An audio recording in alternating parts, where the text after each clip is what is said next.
Hello everyone and welcome to this week's episode of Knights Talk. I'm your host Rob Leonard.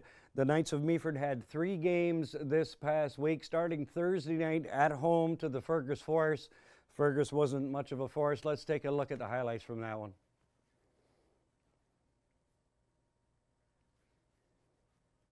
And we've had a good track record. He's a head coach last 3 years. So, shot right on, scores!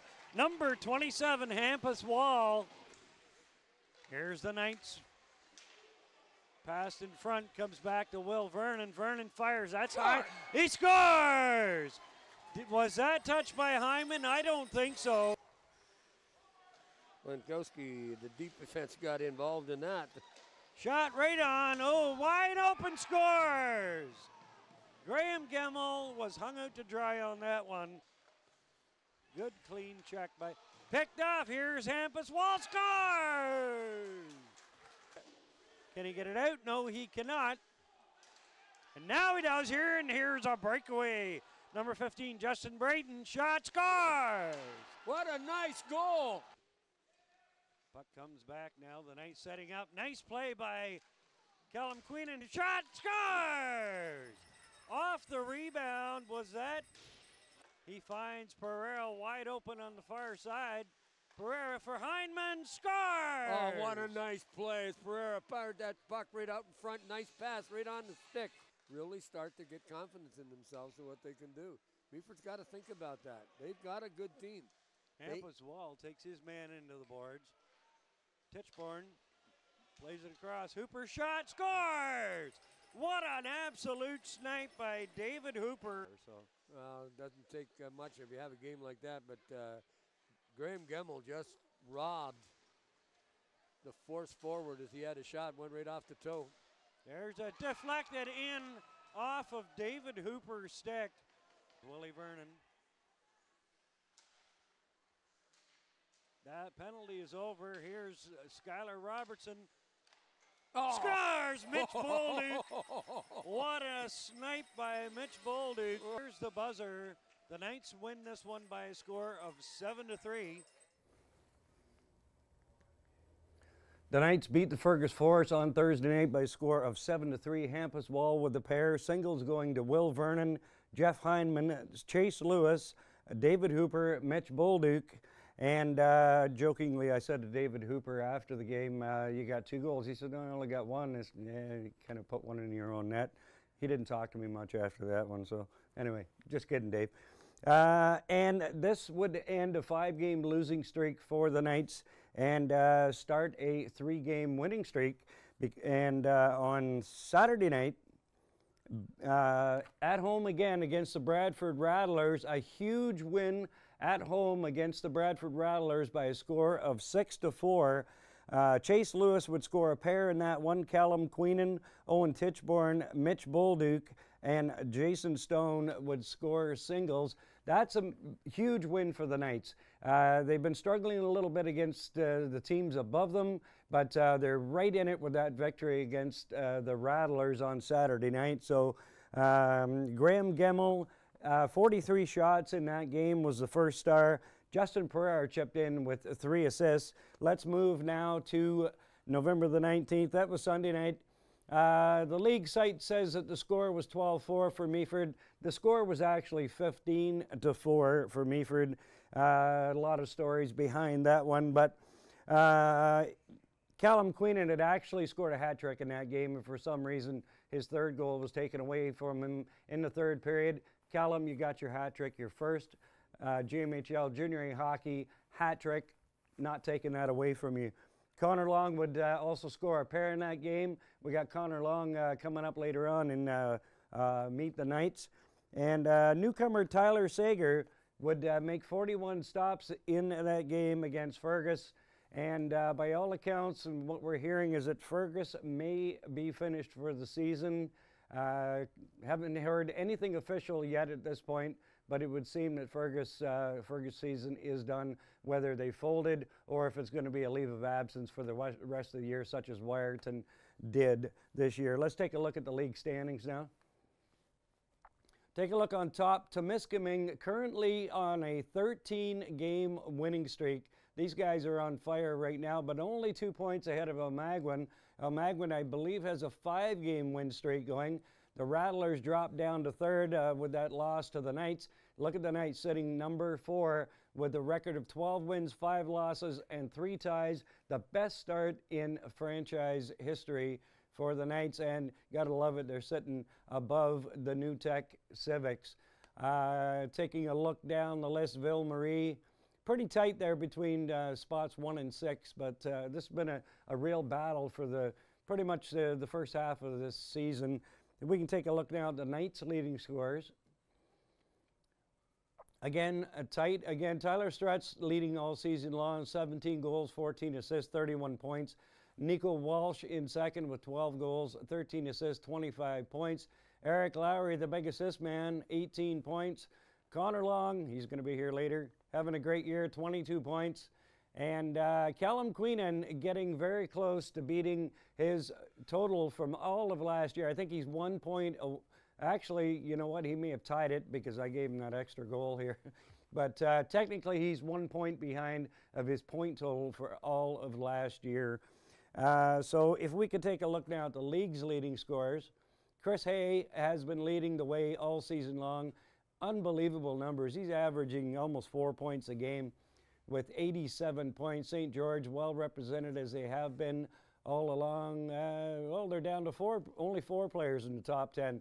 They had 5 guys in there. And let's take a look at my buddy from Tottenham, Vyacheslav Grigentchev, had an 11-point night. Last week, I can't remember who it was against, maybe London, but he had 3 goals and 8 assists in that game. He was in on all 11 goals. And he's still sitting about 21 points behind Chris Hay, but you can bet come season's end, Grigentchev is going to be up there.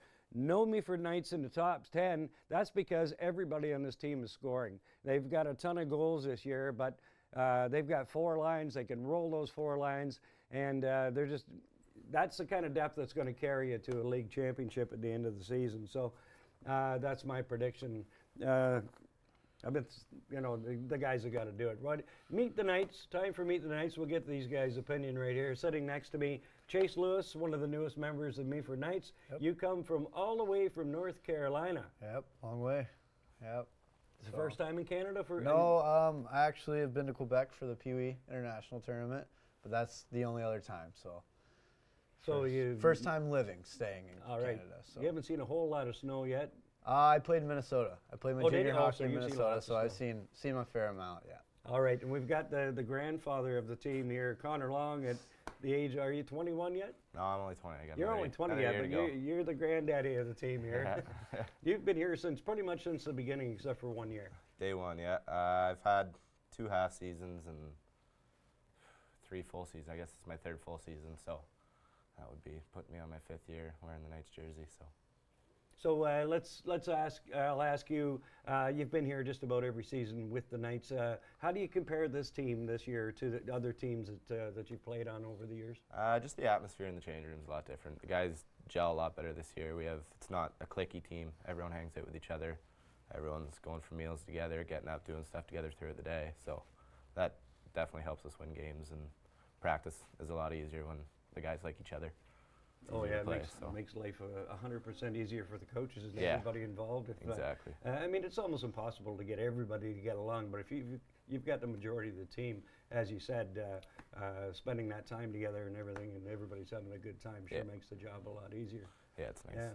So, and Chase, I took a look at your stats on elite prospects. You've played at a high level the last couple of seasons in the States, and you've put up some big numbers.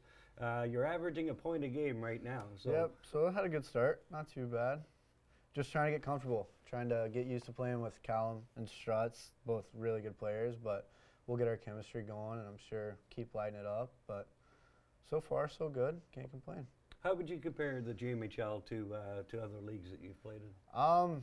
It's hard. It's different. It's definitely more physical here than back in the States where I played in the USPHL. It was a lot more skilled guys, a lot younger guys also. But here, like playing against the Rattlers, that would have been Saturday night. Some big boys, physical hockey, but not too far off.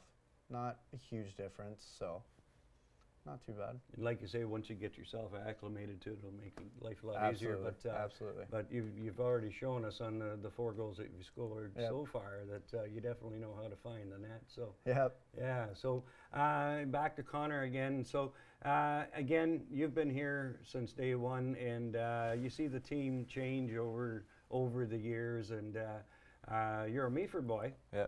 You're a local boy. So the support for the team within the community. I know all the players have commented on that, but you as a hometown boy, you know, how do you feel? As a about the Meaford support guy, from- it's I grew up here, so I already know everybody. But it's nice seeing all the people that I grew up watching play hockey and baseball, all that. They all come out to our games every Thursday, Saturday, whatever it may be. We have great support. Drive down Main Street. We have banners up downtown. No other G team has this. Like, you guys walk down the street the week they get here, and people are calling them by their first name. It's tough to get that anywhere else. Absolutely. No, it means a lot to the players too. You Absolutely. get that recognition, and you get that respect for what you do in the league, and then having those bodies in the seats cheering you on. I mean, they're It's a the huge 7th difference. player. aren't Yeah. they? Absolutely. For sure. Yeah. All right. So you beat the Rattlers on Saturday night. What does that do for the team's confidence going into pretty much you're heading into the second half of the season? That's huge. I mean, I just got here, like I said, and I know some of the guys have said, like Connor, they struggled with those guys in the past and some of the higher teams, and we just lost in a shootout to Temiskaming, who's playing unbelievable right now. So seeing that we can compete with those teams is really big, and getting that win also put us in the showcase, which I think is the first time that's happened for First time Meaford. in, yeah. So you're definitely in the history. showcase. We're in the showcase. I asked that question today. I didn't get the answer. So let's talk about the showcase then, Connor. You understand exactly how it works with the showcase? Well, last year I went, and it was, I think, a 2 or 3 game format, and it's 3 periods of 10 minutes, and then it's all of just local colleges and universities, CIS teams, and then Division III and ACHA teams from the States come up and scout. So it's a big step for our whole team to go, and everybody gets exposure now instead of just a select 4 guys. So Yeah, so the way it It's- normally works is that the top 4 teams from each division from go, North yep. and South go, And then there's- that's determined after 20 games. after is 20 it? games, yeah. After 20 games. And then they do okay. 2 select teams of the top 2 or 3 players from each team. 4 in some cases. If you're higher, your 6th place team will send more than, say, your 9th place.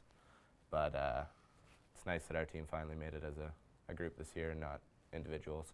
That's fantastic. Yeah. Yes, congratulations to the entire team for that. That's a huge step for the entire team. Like you say, the whole team gets to go, not just like an all-star team, basically from the division going. So yeah, that's great. Any idea when that's being held? I haven't seen any. I heard December 12th Yeah, I think that's the date we in got. Niagara, so Yeah, so Port Colborne. yeah.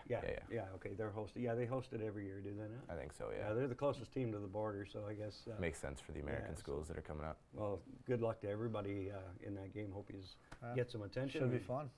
That's Should be what. good time. That's why you're playing here, That's and why we're here. Exactly. you know, yeah. Exactly. So, predictions for the rest of the season. Well, we met our first goal, which was the showcase, and now we talked yesterday as a team what our second goal was, and we want home ice in the playoffs. So that's what we're working towards, and Got to finish top 3 for that, so yeah, so we got to We're jump one more one spot. position away from that, and who's to say we can't really turn things around and jump all the way up to the first spot. So I'll be honest with you guys. You know, I've been around. This is my 3rd season. You know, as play-by-play announcer for the team, and everybody's been saying it around the league. This is the deepest team we've seen yet this year, and that's got to Oh, carry you a long absolutely. way. Most teams maybe have 1 or 2 lines that are you know really good players, but then that drops off. So if you've got your 3rd and 4th line are just as good as your 2nd line, Yeah. you know, and that's why the production's coming from everybody. yeah, on our the team. points are spread amongst Lately, everybody. our fourth line's been playing the best out of anybody. Owen Titchborn had a couple goals. Hampus Wall had a couple goals. So, like, it's from top to bottom. Guys are playing awesome, and it really helps throughout a game. Absolutely. Absolutely, yeah. Can't count on everybody to, like, your top 2 lines to produce all the time, so it's nice having backup where you can throw that 3rd and 4th line out there and they'll be shut down and score goals. So it's Gives the big lines a chance to rest up a Yeah. little bit more. Exactly. tough for teams to line match with us. But if those guys keep doing really good on the 3rd and 4th line, you're probably going to have to like maybe break a leg or something. Knock it out, boys. Something like that. All right, guys, I want to thank you very much for being here today. Yep. And I guess there won't be a game on Thursday night in Meaford. Still possible. Not confirmed yet. It's not There sure. still may be a reschedule of Yeah, somebody in there. Okay. We haven't really gone over that yet. Yeah, So nothing's finalized no, but at this not point. set in stone yet. So I guess we'll stay tuned. We'll wait and see what happens. So, Connor Long, Sounds thank you good. very much. Thanks sir. for having me. Chase Thanks for Lewis, having me. thank you. Yep. That's going to do it for this week's episode of Knights Talk. For producer Mark Perry, I'm Rob Leonard. We'll see you next time.